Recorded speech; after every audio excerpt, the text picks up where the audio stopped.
Newsmakers today are going to be HDFC Bank. Remember, SEBI has approved the HDB Financial Services draft offer document for IPO. SEBI has now issued an observation letter for the IPO dated May 28. Let's take a look at what HDB's financials are looking like and how it's stacked versus its peers. Varun is here with that data.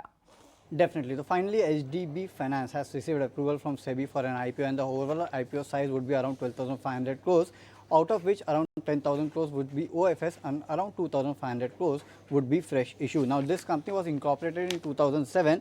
It is present in consumer loan, enterprise loan, asset finance and third-party product, has presence in more than 27 states with more than 1747 branches. Now, if you look at the overall financials of this company, it is actually 94.5% hold by HDFC Bank, and it contributes around 2 to 4% of the HDFC Bank sum of the parts valuation. Now, there is a Kotak note which says that the company is valued at around 2 times FY27 book value, and the per share value comes at around 49 rupees with 10% holding discount to HDFC Bank.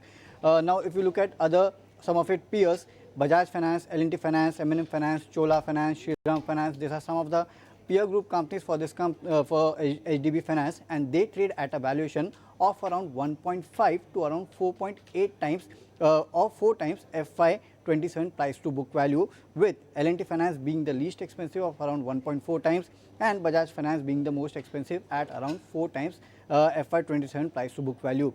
In Q4, if you look at the total loan growth for HDB Finance, it was around 18.5% on a YOY basis, and the overall PAT stood at around 530 crores, with the gross stage 3 assets being at around 2.26%. So it's been a good quarter for HDB Finance, and if you look at the overall valuation, they almost look in line with what its peers actually have.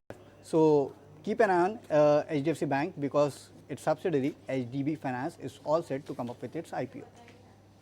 Joins us now, and Pankaj Pandey has the compliance when it comes to ICICI Bank, but there is no compliance on HDFC Bank and HDFC Financial. So let's start with it. Could this be the big issue? Frankly, this is the first subsidiary of HDFC Bank which is going public. Up until now, it's HDFC Limited. HDFC Insurance went public, AMC went public. Those were part of HDFC Limited. Now HDFC Bank subsidiary is going public. Yeah, hi. Good morning, Nikunj. For us, HDB Financial IPO does not move much of a needle for HDFC Bank. It might add about 2% to their book and about 4% of the overall price. So beyond that, we don't see much of a scope. I think in general, banking lacks trigger in the near term, because I think the rate cut is around the corner, and obviously it will pressurize margins for most of the banks, and which is why I think probably some of these banks are sort of yet not performing. Although the PSU banks relatively look slightly better, given the fact that their EBR linked portfolios relatively lesser compared to private banks. But in general, not negative on banks, but near-term triggers are missing for banks to sort of do well. They have already done the heavy lifting up till now. If you like this video, then like, share and subscribe to ET Now.